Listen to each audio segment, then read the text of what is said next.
What's up, everyone? Welcome back to another edition of Sports to the Wire. For those of you who are actually new to the show, I'm your host, Rashid White. All right, so today's show will be about is the Miami Heat the team to actually beat? And this was actually requested by one of my subs there. They think that the Miami Heat can actually truly win it all. But of course, today you know that they actually had a big game against the Phoenix Suns. This was actually a true ultimate test because the Phoenix Suns is actually projected to actually win the title in a sense. So they're like really one of the favorites out there, and you actually look at them, then they check all the boxes. Physicality. We'll see. I mean, there's a couple other teams that will have something to actually say about that. But let's get into the box score of this game over here. And I have some issues with the Miami Heat. Now I know this, yeah, Miami Heat fans, you actually go really hard for your team, you ride and die. Um, but let's look at these box scores over here. Kyle Lowry, a -6, 5 points. And that's one of my issues with the Heat right there is this actually point guard play.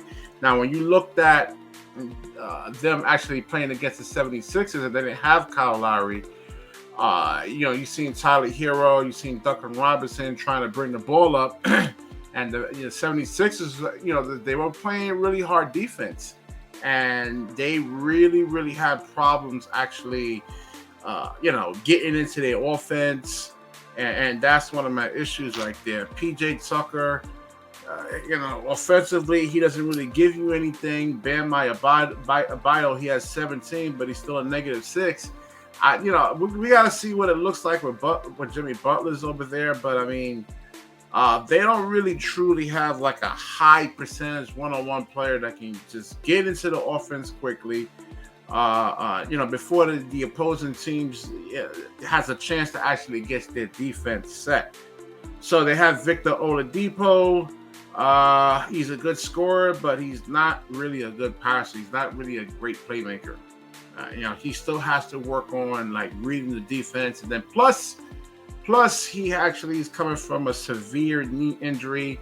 I think it's going to take him at least 2 years.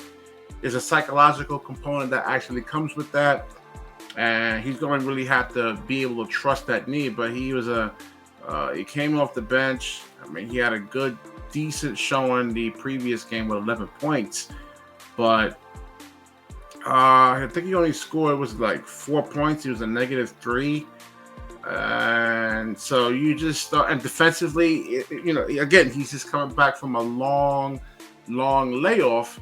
And defensively, he's not going to really be there. So I just don't see him really giving you much. Seeing my bag of notes here, the starting five to me is an issue. And again, I think I just mentioned that you don't really have a true high percentage one-on-one player. Like in this sense, you're going to have to make. You need somebody to actually go at Devin Booker in a sense though. Make him actually play defense. So that's the whole thing. I mean, he's a good scorer. You're not going to be able to stop him one-on-one.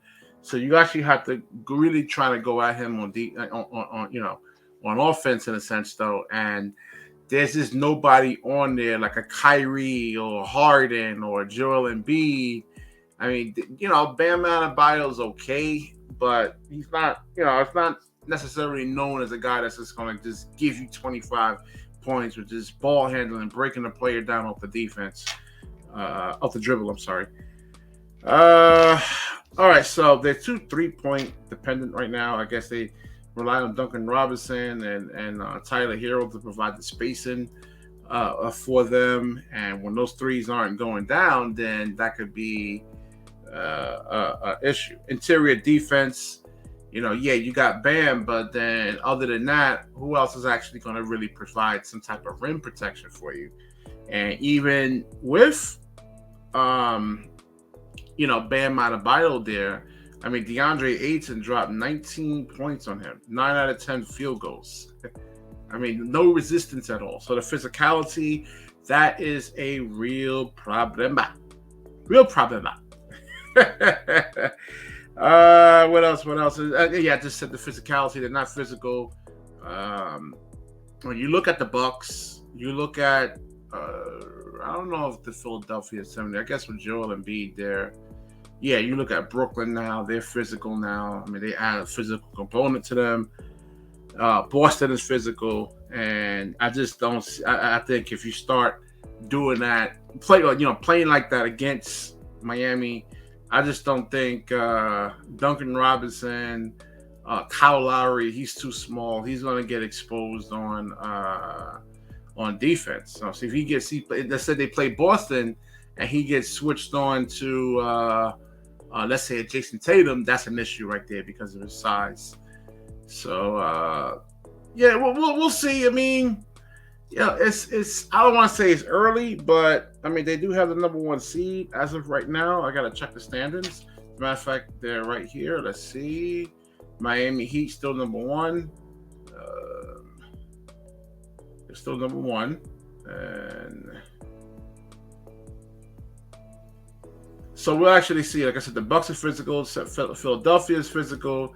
Boston's physical, and Brooklyn is physical. So they're going to have to meet these teams here, and we will actually see what they're made of. And all right, that's about it over here. We'll wrap this video up. I mean, this was an easy victory for the Miami for the what do you call it, for the Phoenix Suns right there. I mean, DeAndre Ayton, he had a field day there, man. A field day, 9 out of 10. Woo.